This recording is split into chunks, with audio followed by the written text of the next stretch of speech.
నమస్తే. రోజు రోజుకు పెరిగిపోతున్నటువంటి కరెంటు బిల్లులను చూస్తే బెంబేలెత్తిపోతున్నారా? నెలవారీ బడ్జెట్లో సగానికి పైగా కరెంటు బిల్లులకే సరిపోతుందని బాధపడుతున్నారా?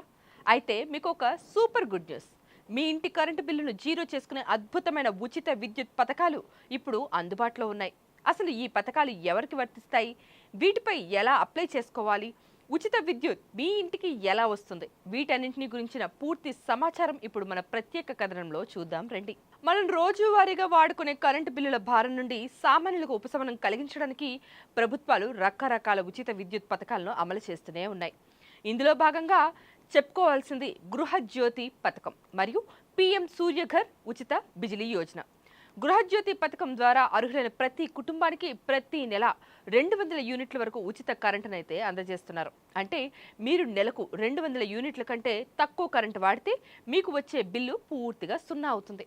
ఇక కేంద్ర ప్రభుత్వం తీసుకొచ్చినటువంటి పిఎం సూర్యఘర్ ఉచిత బిజిలీ యోజన మరో అద్భుతమైనటువంటి పథకం. దీని కింద మీ ఇంటిపైన సోలార్ ప్యానెల్ ఏర్పాటు చేసుకోవడానికి ప్రభుత్వమే భారీగా సబ్సిడీని అందజేస్తుంది. ఇక ఈ సోలార్ ప్యానెల్స్ ద్వారా తయారయ్యే విద్యుత్ను మీరు వాడుకోవచ్చు. మీ వినియోగం కంటే ఎక్కువ విద్యుత్ తయారైతే దానిని మీరు తిరిగి ప్రభుత్వానికి అమ్ముకొని అదనపు ఆదాయాన్ని కూడా సంపాదించవచ్చు. అంతేకాకుండా ఈ పథకం ద్వారా కూడా నెలకు 300 యూనిట్ల వరకు ఉచిత కరెంటు పొందే అవకాశం ఉంటుంది. అసలు ఈ పథకాలకు ఎలా అప్లై చేసుకోవాలో ఇప్పుడు తెలుసుకుందాం. గృహజ్యోతి లాంటి రాష్ట్ర ప్రభుత్వ పథకాలకు దరఖాస్తు చేసుకోవడానికి ప్రజాపాలన ఫామ్స్ను నింపాల్సి ఉంటుంది. మీ ఆధార్ కార్డ్, రేషన్ కార్డ్, అదేవిధంగా మీ ఇంటి పాత కరెంటు బిల్లు నెంబర్ను అనుసంధానం చేస్తూ మీ సమీపంలోని మీ సేవా కేంద్రాల్లో లేదా గ్రామ వార్డు సచివాలయాల్లో దరఖాస్తు చేసుకోవచ్చు. ఇక అదేవిధంగా పిఎం సూర్యఘర్ సోలార్ పథకం కోసం మీరు ఆన్లైన్లో నేరుగా అప్లై కూడా చేసుకోవచ్చు. ఇందుకోసం ప్రభుత్వం ప్రత్యేకంగా ఒక పోర్టల్ను కూడా అందుబాటులోకి తెచ్చింది. ఆ వెబ్సైట్లోకి వెళ్ళి మీ mobile number, current connection number మరియు ఇంటి వివరాలను నమోదు చేయాల్సి ఉంటుంది. ఆ తర్వాత అధికారులు వచ్చి మీ ఇంటిని పరిశీలించి సోలార్ ప్యానెల్స్ను కూడా ఏర్పాటు చేస్తారు. దీనికి అయ్యే ఖర్చులో సింహభాగం సబ్సిడీ రూపంలోనే నేరుగా మీ బ్యాంకు ఖాతాలోకి జమ అవుతుంది. ఈ పథకాలు ఎలా పనిచేస్తాయంటే మీరు దరఖాస్తు చేసుకున్న తర్వాత మీ విద్యుత్ కనెక్షన్ మీ ఆధార్ మరియు రేషన్ కార్డుతో లింక్ అవుతుంది.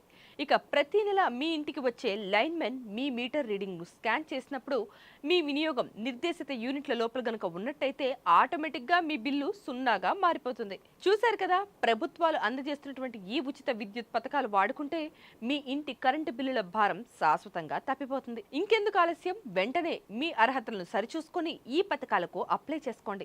ఈ సమాచారం కనుక మీకు నచ్చినట్టయితే వెంటనే మన ఛానల్ని లైక్ చేయండి, అలాగే షేర్ కూడా చేయండి మరియు సబ్స్క్రైబ్ చేయడం అస్సలు మర్చిపోకండి. పక్కనే ఉన్న బెల్ ఐకాన్ను క్లిక్ చేస్తే మా లేటెస్ట్ అప్డేట్స్ అన్నీ కూడా మీ నోటిఫికేషన్ ద్వారా అందుతాయి. Thank you for watching. Keep smiling. Please subscribe to the channel and download the Politicos app from the links in the description.